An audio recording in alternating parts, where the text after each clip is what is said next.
And here we have a 6.4 slope-intercept form of a line.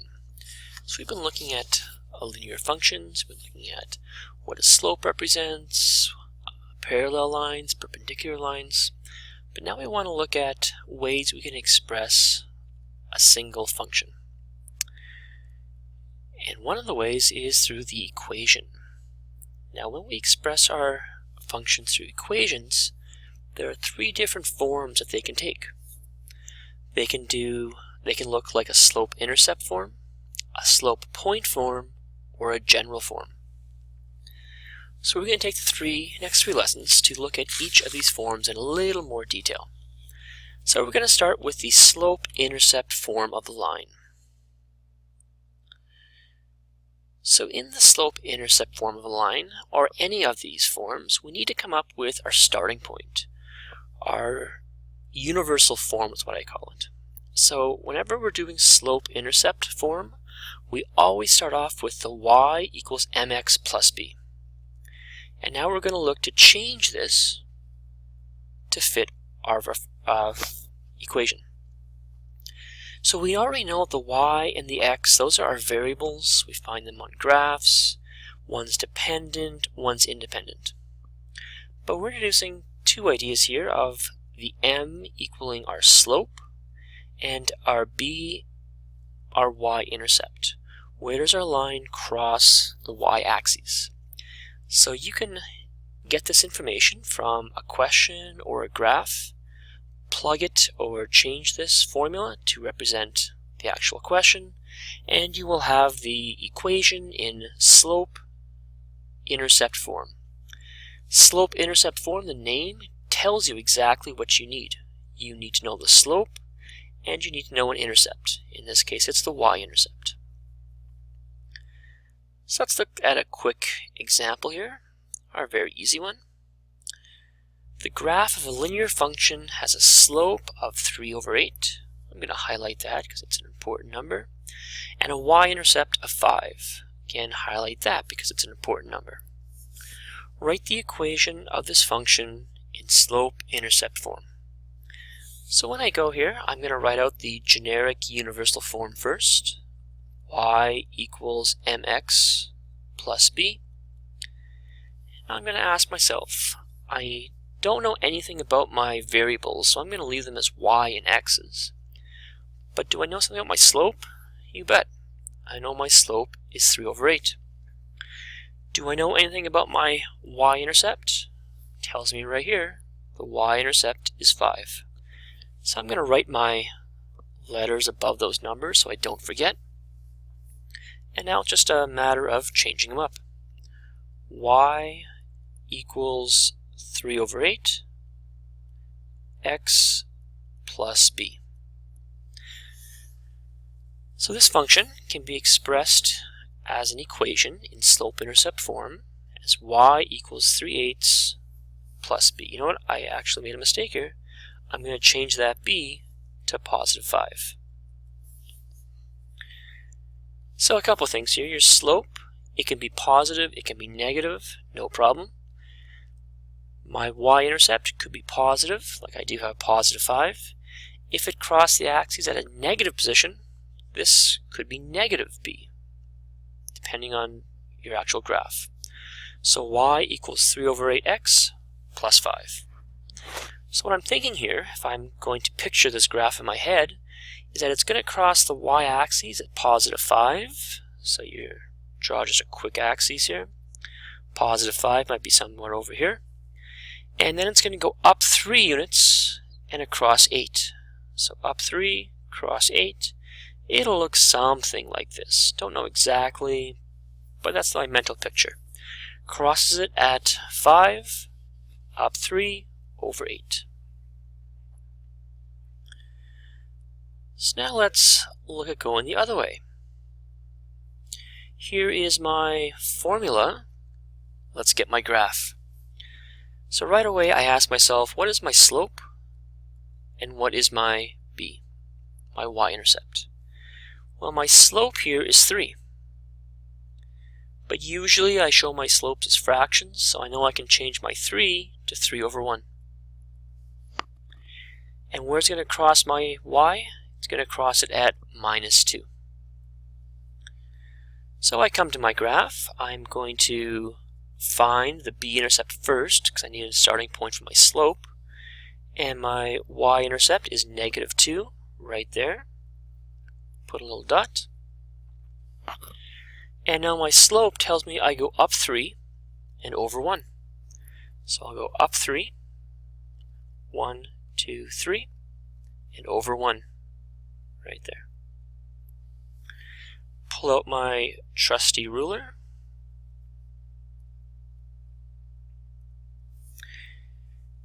And I'm going to line up with my dots and draw it through, going both higher and lower. I'll change that for you so you can see it. Let's go with a nice blue line.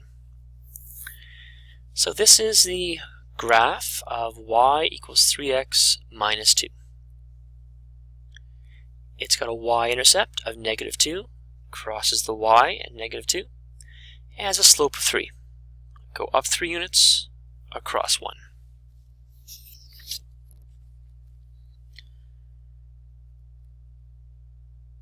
Next type, what happens if I'm given a graph? Can I get the formula? So right away again I'm going to write up my generic universal formula. Y equals mx plus b. Now again, I don't know anything about my variables, so I just leave them as y and my x. But I do have to figure out a b and a slope. So my b is where my line crosses the y-axis, and I can simply read that off of my graph. It appears to cross it at 4. So my b is going to equal +4. Here might be a good time to make sure you include the positive and the negative signs, just to make sure that you know when you're transferring to your b. Now I got to get my slope. I need to find a second point. So again, I can choose any point that falls on this graph, but we're going to try to find a nice one here. And of course, a nice one is where it crosses the corner of a box, and right there is a real nice one. So now my slope. My slope we're going to look at this time in terms of rise over run. We could pull out the y2 minus y1 over x2 minus x1, but here's another way to look at it. To get from point 1 to point 2, well, my rise in this case is actually not a rise, but a drop. So I'm dropping 1 unit. So my rise is -1, and my run is 1, 2, 3 units. So my slope would then equal -1/3. If you were to pull out the points, you would get the same exact slope. So now changing my formula, my y stays the same. My m is my slope, which is -1/3. My x stays the same, and my b term is +4. So my slope now is y equals -1/3 plus 4. Interesting enough, if we go back to the last example, my slope was +3. In this example, my slope is -1/3. They're negative reciprocals of one another. So I could say these two lines are perpendicular. Just a fun fact. So now it looks like we got the easy questions done. Let's look at something a little more difficult. A linear function has the equation of y equals -4/5 plus 2. Let's graph it. So my y-intercept is +2, right here. My slope is -4 over 5. So I'm going to go down 4 units. 1, 2, 3, 4, and across 5 units. 1, 2, 3, 4, 5. Second point right there. So now let's draw my line.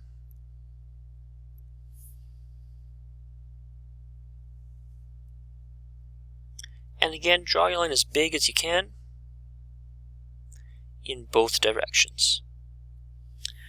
Now I'm going to change this to a nice black color for you, so you know that this is my original line, original equation.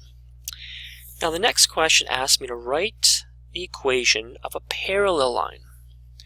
So I'm going to go to red here so you can see it easily on the graph. Parallel, well, what do you know about parallel lines? They're going to have the same slope. So a parallel line is the same slope. But what can I say about my y-intercept? Well, if it's got the same slope, it's going to have the same angle. If it's got the same y-intercept, it'll be the exact same line.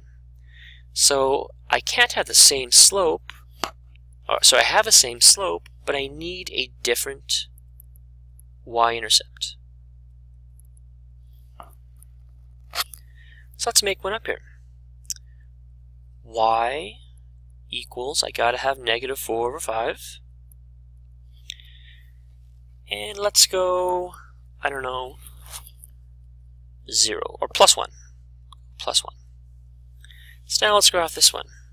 I've got a y-intercept of positive 1. I'm going to go down 4, 1, 2, 3, 4, and across 5. It's me right there. Pull out my line. And again, same thing. I'm going to draw my line so that it goes through both points.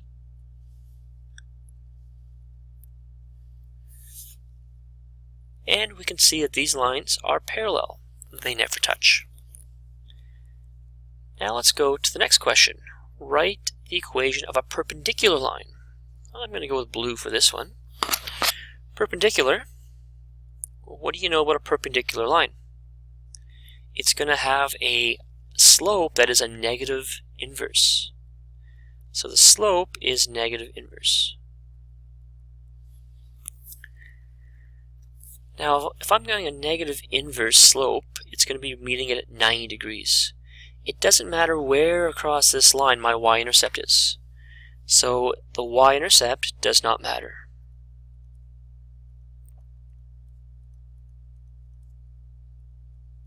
It can be anything I want.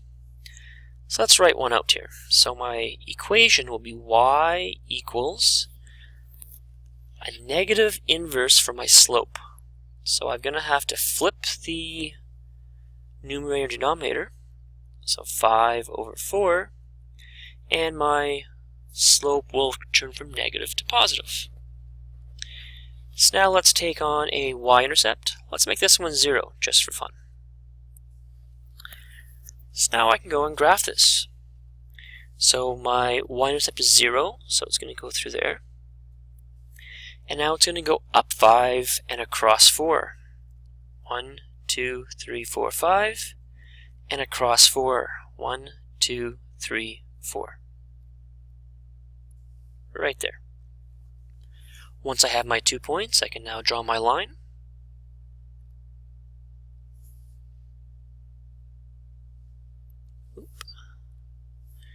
Let's draw that line again.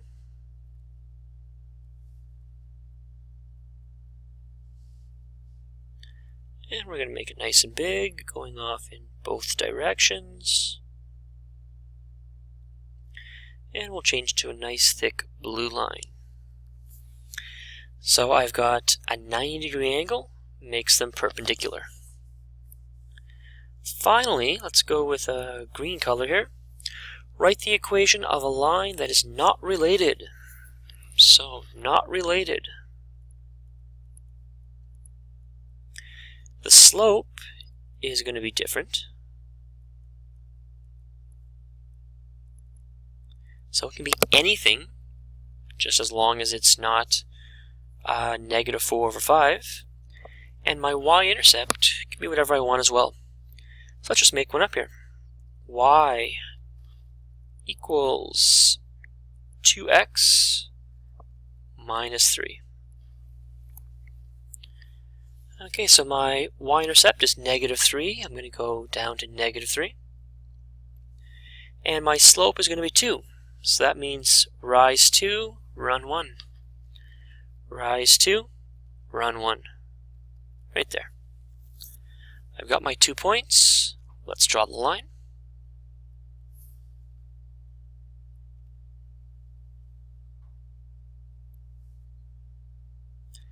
And of course I'm going both up and down. Change it to a nice green for us. And you can see that this line I just drew in green is not parallel, it's not perpendicular, so there is no relationship to our original black line.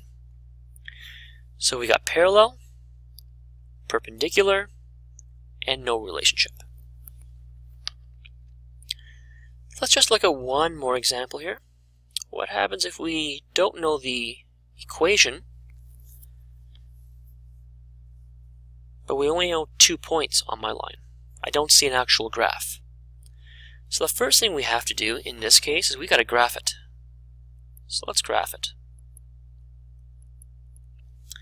Now point A, we know that the first value in our coordinate points is x, second one is y. So on the x we've got -1, and on the y we've got +1. So my point A is right there. Point B has the same thing, x first, y second. So it's got a 1 on my x and a 5 on my y. Right there. So let's now pull out our ruler and let's draw this. Now this one, drawing accurately, is really important because this line is actually what's going to give us our y-intercept. So now here's our line, and let's try to figure a few things out. We know we need a y-intercept, and we know we need a slope. So our y-intercept is nicely clearly labeled here. I'll change to a red marker, and it's at +3. My slope, let's do it the old-fashioned way here with the formula. y2 minus y1 over x2 minus x1. Now my B point is my 2 and my x is my 1. So my y2 is 5 minus my y1, which is 1, divided by my x2, which is +1, minus my x1, which is -1. 5 minus 1 is 4, and 1 minus -1 is 2. 4 by 2 gives me +2 for my slope. Let's just check this one out. If I was to go +2 means rise of 2, run of 1, I could go up 2 over 1, and yes, I get back on my line. So rise over run, formula, all works the same. So we start with my generic formula of my equation. Y equals mx plus b. The y and the x stay the same, but my m and b change. So y equals slope of 2, x, and a b value of +3.